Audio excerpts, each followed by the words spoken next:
2 நாள் பயணமாக இன்று மாலை சென்னை வரும் பிரதமர் மோடி பனகல் பூங்கா முதல் தேனாம்பேட்டை சிக்னல் வரை சாலை பேரணியில் பங்கேற்று பாஜக வேட்பாளர்களுக்கு வாக்கு சேகரிக்க உள்ளார். பிரதமரின் பேரணி நடைபெறும் பகுதியில் 15,000க்கும் மேற்பட்ட போலீசார் பாதுகாப்பு பணியில் ஈடுபட உள்ளனர். மேலும் பேரணி நடைபெறும் தியாகராய நகர் சாலை, வெங்கட நாராயண சாலை, ஜிஎன் செட்டி சாலையில் போக்குவரத்து நிறுத்தப்படும் என்று காவல்துறை தெரிவித்துள்ளது. இதேபோல சென்னை முழுவதும் ட்ரோன்கள் மற்றும் ஆளில்லா விமானங்கள் பறக்க தடை விதிக்கப்பட்டுள்ளது. தேர்தலின் போது மட்டுமே பிரதமர் மோடி மக்களை சந்திக்க வருவதாக அமைச்சர் உதயநிதி விமர்சித்துள்ளார். தருமபுரி தொகுதி திமுக வேட்பாளர் மணியை ஆதரித்து பிரச்சாரம் செய்தபோது புயல் வெள்ள பாதிப்பை பார்வையிட பிரதமர் வரவில்லை எனவும் தெரிவித்தார்.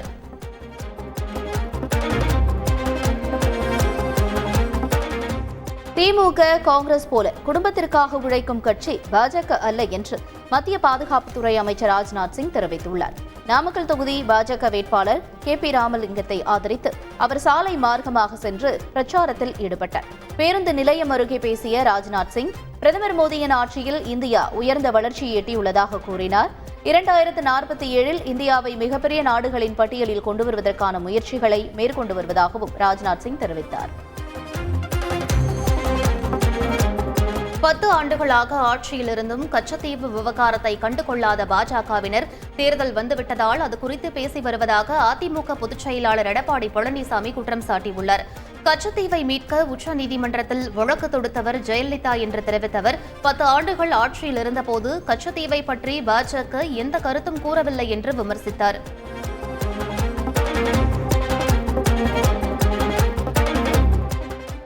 ஆட்சியில் இருக்கும்போது ஆசிரியர்களையும் அரசு ஊழியர்களையும் இழிவுபடுத்தும் எதிர்க்கட்சித் தலைவராக இருக்கும்போது நீலிக்கண்ணீர் வடிப்பதும் எடப்பாடி பழனிசாமி நடத்தும் கபட நாடகம் என்று திமுக கூறியுள்ளது. இதுகுறித்து திமுக வெளியிட்டுள்ள அறிக்கையில், ஆசிரியர், அரசு ஊழியர்களுக்காக திமுக அரசு எதுவும் செய்யவில்லை என கூறி எடப்பாடி பழனிசாமி நீலிக்கண்ணீர் வடிக்கிறார் என்று தெரிவிக்கப்பட்டுள்ளது. முன்னாள் முதல்வர் கருணாநிதி 19 ஆண்டு காலம் முதலமைச்சர் பொறுப்பில் இருந்தபோது 4 முறை ஊதிய குழுக்களை அமைத்து மத்திய அரசு ஊழியர்களுக்கு இணையான ஊதியங்களை வழங்கியதை அரசு ஊழியர்கள் நன்றாக அறிவார்கள் என்றும் அதில் தெரிவிக்கப்பட்டுள்ளது.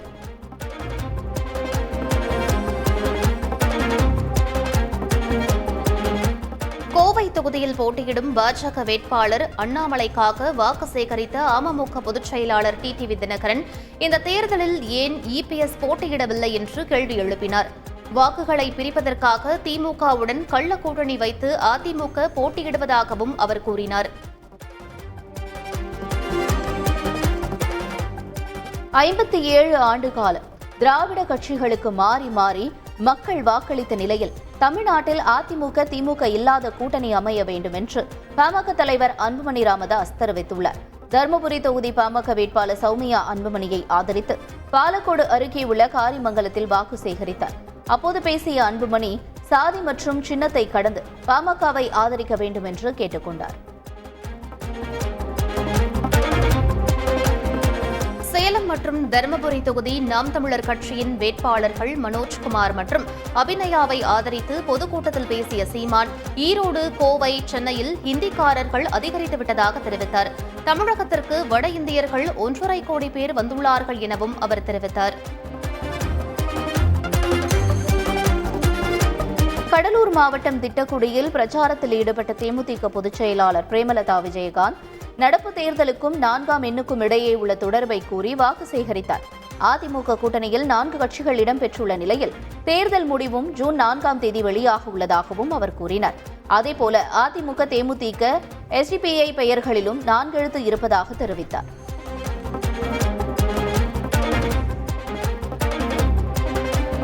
எத்தனை அச்சுறுத்தல் விடுத்தாலும் ஊழல்வாதிகள் சிறைக்கு செல்வது நிச்சயம் என்று பிரதமர் மோடி தெரிவித்தார். சத்தீஸ்கர் மாநிலம் பஸ்தரில் நடைபெற்ற பாஜகவின் தேர்தல் பிரச்சார பொதுக்கூட்டத்தில் பேசிய அவர், இந்தியா விடுதலை பெற்றது முதல் ஏழைகளின் நலன்களை காங்கிரஸ் கட்சி கண்டுகொள்ளவில்லை என்று குற்றம் சாட்டினார். காங்கிரஸ் குடும்பத்தினர் செல்வந்தர்கள், விலைவாசி என்பதன் அர்த்தத்தை கூட ஒருபோதும் உணர்ந்து கொண்டதில்லை என்றும் குற்றம் சாட்டினர்.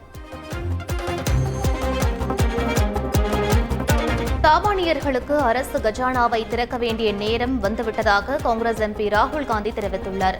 இது தொடர்பாக அவர் விடுத்துள்ள அறிக்கையில் ஒரு சில கோடீஸ்வரர்களின் 16 லட்சம் கோடி ரூபாய் கடனை தள்ளுபடி செய்யும் மோடி அரசு இவ்வளவு பணத்தில் 100 நாள் வேலை திட்டத்தை 24 ஆண்டுகள் நடத்தியிருக்க முடியும் என்று குறிப்பிட்டுள்ளார். இதுவரை நண்பர்களிடம் மோடி காட்டிய கருணை போதும் எனவும் ராகுல் காந்தி தெரிவித்துள்ளார். காங்கிரஸ் கட்சியின் தேர்தல் அறிக்கை முஸ்லீம் லீக் கட்சியின் அடிசுவடு என பிரதமர் மோடி விமர்சித்த குறித்து தேர்தல் ஆணையத்தில் காங்கிரஸ் கட்சி புகார் அளித்துள்ளது. அக்கட்சியின் மூத்த தலைவரும் முன்னாள் அமைச்சருமான சல்மான் குர்ஷித் டெல்லியில் தேர்தல் ஆணையர்களை சந்தித்து புகார் அளித்தார். அதில் காங்கிரஸ் கட்சியின் தேர்தல் அறிக்கை முஸ்லீம் லீக் கட்சியின் அடிசுவடு என சொல்ல பிரதமருக்கு உரிமை இல்லை என்று கூறியுள்ளார். இது போன்ற கருத்துக்களை பேசி வரும் பிரதமர் மோடி மீது நடவடிக்கை எடுக்க வேண்டும் என்றும் காங்கிரஸ் வலியுறுத்தியுள்ளது. நாடாளுமன்ற தேர்தலில் பொதுமக்கள் தங்கள் சொந்த ஊர்களுக்கு சென்று வாக்களிக்க வசதியாக 10,214 பேருந்துகள் இயக்கப்படும் என்று அறிவிக்கப்பட்டுள்ளது. தமிழ்நாட்டில் வருகின்ற 19ஆம் தேதி நாடாளுமன்ற தேர்தல் நடைபெறவுள்ள நிலையில் வரும் 17 மற்றும் 18ஆம் தேதிகளில் சென்னையிலிருந்து தினசரி இயக்கப்படும் 2092 பேருந்துகளுடன் 2970 சிறப்பு பேருந்துகள் இயக்கப்பட உள்ளன. 2 நாட்களுக்கும் சேர்த்து 7154 பேருந்துகள், பிற ஊர்களிலிருந்து 3060 பேருந்துகள் என மொத்தம் 10,214 பேருந்துகள் இயக்கப்பட உள்ளன. மக்களவைத் தேர்தலையொட்டி தமிழகத்தில் ஏப்ரல் 17 முதல் ஏப்ரல் 19 தேதி வரை மதுபான கடைகள் மூடப்படும் என்று தெரிவிக்கப்பட்டுள்ளது. தேர்தல் ஆணைய உத்தரவின்படி தமிழ்நாட்டில் ஏப்ரல் 17 காலை 10 மணி முதல் ஏப்ரல் 19 இரவு 12 மணி வரை மதுபான கடைகள் மூடப்படும் என்று அறிவிக்கப்பட்டுள்ளது. வாக்கு எண்ணிக்கை நடைபெறும் ஜூன் 4ஆம் தேதியும் மதுபான கடைகள் மூடப்படும் என்று அறிவிக்கப்பட்டுள்ளது. தடையை மீறி டாஸ்மாக் கடைகள் மற்றும் பார்களை திறந்தால் கடும் நடவடிக்கை எடுக்கப்படும் என்றும் எச்சரிக்கப்பட்டுள்ளது. மதுபான கொள்கை முறைகேடு வழக்கில் சிறையில் உள்ள அரவிந்த் கெஜ்ரிவாலின் ஜாமீன் மனு மீதான தீர்ப்பு இன்று வெளியாகிறது. டெல்லி உயர்நீதிமன்றத்தில் கடந்த 3ஆம் தேதி இந்த வழக்கு விசாரணைக்கு வந்தபோது கெஜ்ரிவால் தரப்பில் ஆஜரான வழக்கறிஞர் அபிஷேக் மனு சிங்வி டெல்லி முதலமைச்சரின் கைது அரசியல் சாசனத்தின் அடிப்படை கோட்பாடுக்கு எதிராக உள்ளதாக வாதிட்டார். இருதரப்பு வாதங்களையும் பதிவு செய்து கொண்ட நீதிபதி தீர்ப்பை மறுதேதி குறிப்பிடாமல் ஒத்திவைத்தார். இந்நிலையில் அரவிந்த் கெஜ்ரிவாலின் ஜாமீன் மனு மீதான தீர்ப்பு இன்று பிற்பகல் 2:30 மணிக்கு வெளியாகிறது.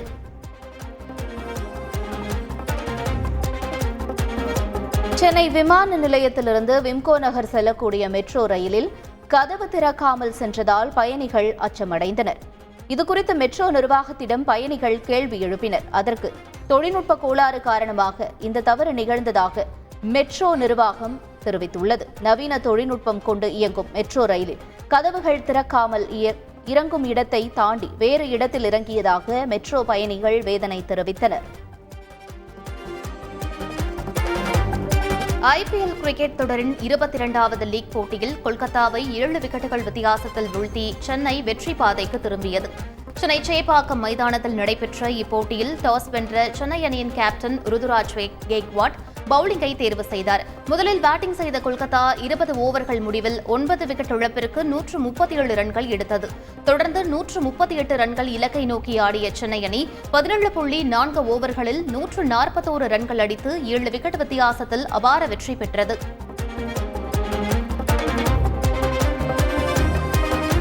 நடப்பு IPL தொடரில் சென்னை சேப்பாக்கம் மைதானத்தில் முதல் முறையாக முன்னாள் கேப்டன் தோனி பேட்டிங்கிற்கு களமிறங்கினார்.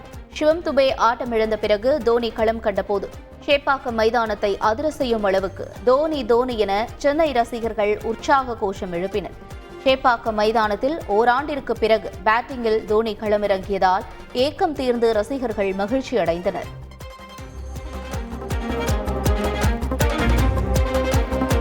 IPL போட்டிகளில் 100 கேட்ச்களை பிடித்து Chennai super kings allrounder Ravindra Jadeja சாதனை படைத்துள்ளார். சேப்பாக்கம் மைதானத்தில் நடைபெற்ற கொல்கத்தாவிற்கு எதிரான லீக் போட்டியில் அந்த அணியின் கேப்டன் ஸ்ரேயாஸ் ஐயரின் கேட்சை ஜடேஜா பிடித்தார். IPL போட்டிகளில் ஜடேஜாவின் 100வது கேட்சாக இது அமைந்தது. இதன் மூலம் IPL போட்டிகளில் 100 கேட்ச் பிடித்த வீரர்கள் பட்டியலில் 5வது வீரராக ஜடேஜா இணைந்தார்.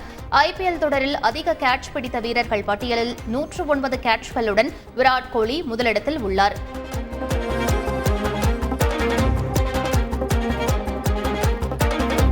IPL T20 கிரிக்கெட் தொடரில் இன்று நடைபெறும் 23வது லீக் போட்டியில் பஞ்சாப் மற்றும் ஹைதராபாத் அணிகள் மோத உள்ளன. பஞ்சாபில் உள்ள மகாராஜா யாதவீந்திரா மைதானத்தில் இரவு 7:30 மணிக்கு இந்த போட்டி தொடங்க உள்ளது. இரு அணிகளும் தாங்கள் ஆடிய 4 போட்டிகளில் தலா 2 வெற்றி மற்றும் 2 தோல்வியை சந்தித்து புள்ளிப்பட்டியலில் அடுத்தடுத்த இடங்களில் உள்ளன. இன்றைய போட்டியில் வெற்றி பெற்று புள்ளிப்பட்டியலில் முன்னேற இரு அணிகளும் முனைப்பு காட்டக்கூடும்.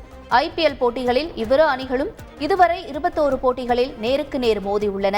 இதில் 14 முறை ஹைதராபாத்தும் 7 முறை பஞ்சாபும் வெற்றி பெற்றுள்ளன.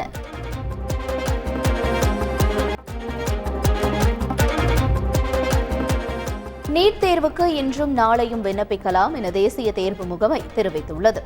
இளநிலை மருத்துவ படிப்புகளில் சேர்வதற்கு நீட் தேர்வு வரும் மே 5ஆம் தேதி நடைபெறவுள்ளது. இத்தேர்வுக்கு நாளை இரவு 10:59 மணி வரை இணையத்தில் பதிவு செய்யலாம் என்றும் இரவு 11:59 மணிக்குள் தேர்வு கட்டணத்தை செலுத்த வேண்டும் என்றும் அறிவுறுத்தப்பட்டுள்ளனர்.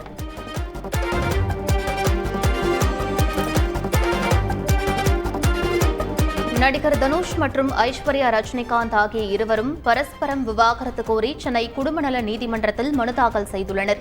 இருவரும் கடந்த 2004ஆம் ஆண்டில் காதலித்து திருமணம் செய்து கொண்ட நிலையில் 2 மகன்கள் உள்ளனர். கருத்து வேறுபாடு காரணமாக கடந்த 2022ஆம் ஆண்டு இருவரும் பிரிந்துவிட்டதாக அறிவித்தனர்.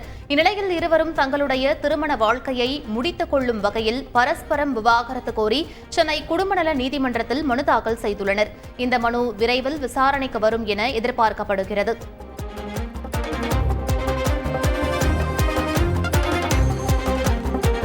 தருமபுரியில் 2 வயது குழந்தைக்கு பெயர் வைக்க சொன்ன தம்பதிக்கு அமைச்சர் உதயநிதி ஸ்டாலின் ட்விஸ்ட் கொடுத்தார். பாப்பிரெட்டிப்பட்டி அருகே திமுக வேட்பாளர் மணியை ஆதரித்து அமைச்சர் உதயநிதி ஸ்டாலின் பிரச்சாரத்தில் ஈடுபட்டார். அப்போது ஒரு தம்பதி தங்களது 2 வயது குழந்தைக்கு பெயர் வைக்குமாறு உதயநிதியை கேட்டுக்கொண்டனர். அவர்களிடம் உண்மையை சொல்லுங்கள், குழந்தையின் தற்போதைய பெயர் என்ன என்று கேட்டார். தம்பதி ரோலெக்ஸ் என்று கூறவே, இந்த பெயரே நன்றாக உள்ளது, அதையே வைத்துக் கொள்ளுங்கள் என்று கூறினார்.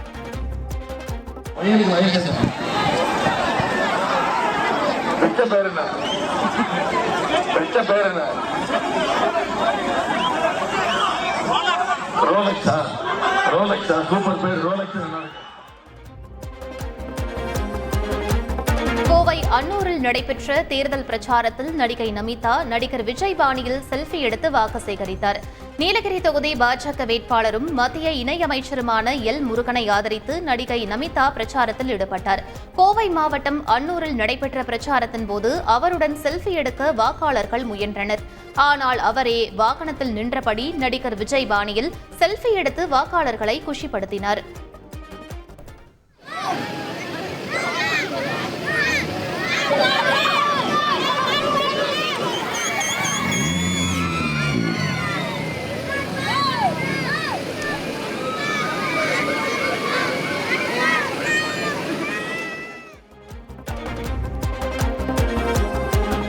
சேலம் பிரச்சார பொதுக்கூட்டத்தில் பேசிய நாம் தமிழர் கட்சி ஒருங்கிணைப்பாளர் சீமான் பாட்டு பாடி வாக்கு சேகரித்தார். கங்கை காய்ந்தாலும் காயும் சாராய கங்கை காயாதடா, ஆள்வோர்கள் போடும் சட்டங்கள் யாவும் காசுள்ளோர் பக்கம் பாயாதடா. குடிப்பவன் போதையில் நிற்பான், குடும்பத்தை பாதையில் வைப்பான், தடுப்பது யாரென்று கொஞ்சம் நீ கேளடா. கல்லுக்கட காசுல தாண்டா கட்சி கொடி ஏறுது போடா, கல்லுக்கட காசுல தாண்டா. 2024ஆம் ஆண்டிற்கான முதல் சூரிய கிரகணத்தை அமெரிக்க அதிபர் ஜோ பைடன் பார்த்து ரசித்தார். இந்த ஆண்டுக்கான முதல் சூரிய கிரகணம் இந்திய நேரப்படி இரவு 9:12 மணிக்கு தொடங்கியது. அமெரிக்கா, கனடா மற்றும் மெக்சிகோவில் கிரகணம் தென்பட்டது. முழு சூரிய கிரகணம் நிகழ்ந்த இடங்களில் இருள் சூழ்ந்து இரவு போன்று மாறியது. அமெரிக்க அதிபர் ஜோ பைடன் வெள்ளை மாளிகையின் பால்கனியில் இருந்து சூரிய கிரகண நிகழ்வை பார்த்தார்.